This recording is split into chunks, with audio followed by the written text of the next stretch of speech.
Bonsoir Émilie.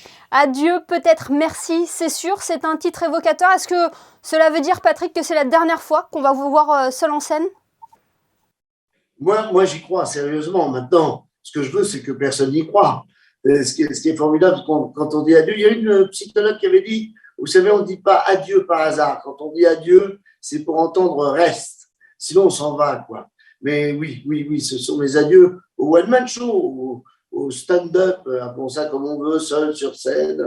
Cette tribune, je vais être privé de cette tribune, je vais être privé de mon partenaire, du public. C'est pour ça que c'est très, très émouvant au niveau des saluts. Hein. C'est au moment des saluts parce qu'on n'est pas dans le pathos. Hein. On est vraiment là au contraire. Je me fâche plutôt avec mon public en disant, moi, quand je me sépare, je ne reste pas copain. Donc, y a vraiment un rendez-vous très, très fort avec ce spectacle. C'est extrêmement émouvant et plus qu'agréable à vivre. Quoi. C'est l'envie de partir aussi en bon terme ou sur une bonne note d'humour avec votre public? Ça, c'était l'essentiel. Je pense que ça, c'était vraiment le pari, c'était vraiment l'engagement. C'est-à-dire, on ne s'en va pas pour que tout le monde dise tant mieux. Vraiment, il était temps.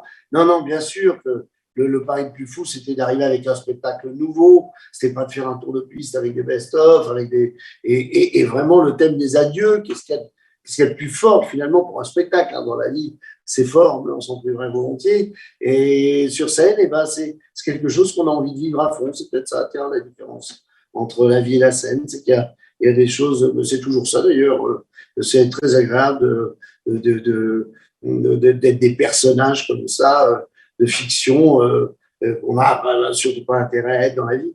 Dans ce spectacle, donc un nouveau, vous venez de le préciser, vous listez les 10 bonnes raisons d'arrêter la scène. Est-ce que vous pouvez nous en citer quelques-unes?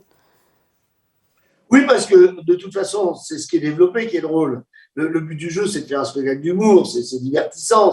Il paraît qu'il est costaud, il paraît qu'il est très féroce, parce que, en fait, c'est un peu le thème du spectacle qui m'a amené à être un petit peu, peut-être, je sais pas, moi, j'évalue pas la férocité des choses, mais je dis, moi, c'est le dernier. Vous savez, moi, je m'en bats les cacahuètes, hein, moi, de ce qui arrive après. C'est vraiment c'est le dernier de mes soucis, c'est le dernier, voilà. Et effectivement, j'ai dit, je vous donne les 10 bonnes raisons d'arrêter. Mais je sais pas, voilà, la première, les points de retraite. Et puis, vu le nombre d'émissions de télé à la con que j'ai faites, j'ai le droit à de la pénibilité au travail. Et puis après, je cite quelques émissions de télé qu'il faudrait être sur scène pour les voir, etc. La peur d'être trop vieux, la peur du spectacle de trop, la peur marre d'être toujours en colère, marre d'avoir un avis sur tout. Ça, les artistes, on nous pose des questions sur tout, donc il faut avoir un avis sur tout, sinon on a l'impression justement de ne pas assez être à la hauteur, alors qu'on n'est pas les bonnes personnes pour répondre à toutes les questions, et loin de là. Hein. Ouais, c'est pas une lassitude de la scène qui vous a amené à produire ce dernier spectacle, hein, ni la place de l'humour ou cette fameuse question qu'on vous pose à chaque fois, est-ce que l'on peut rire de tout, Patrick? On peut plus être raciste, sexiste et pas drôle. On peut même plus être homophobe. Et je dis, on peut plus rire de tout, mais est-ce que c'est vraiment grave si c'est ça? Non, c'est pas grave. Si c'est ça, c'est pas grave. Ce soir, je pense déjà à ce que je vais dire, des petites choses peut-être qui peuvent être ajoutées. Je sais pas, les impros, c'est des vrais impros. Donc, je règle pas à l'avance. Mais c'est vrai que, comme ça, faire ce tour, comme ça, cette tournée, après avoir passé 4 semaines au Théâtre du Rond-Point, quand même, avec des gens même en confinement sur les marches, on a un peu dérobé. Mais c'est vraiment, il fallait que ce soit fort, très fort. Oui, votre actualité vous amène à Monaco. Vous serez sur la scène du Grimaldi Forum mardi prochain. Ce n'est pas la première fois que vous vous produisez en principauté. Hein. Oui, oui, j'ai fait aussi le théâtre de la Princesse Grace.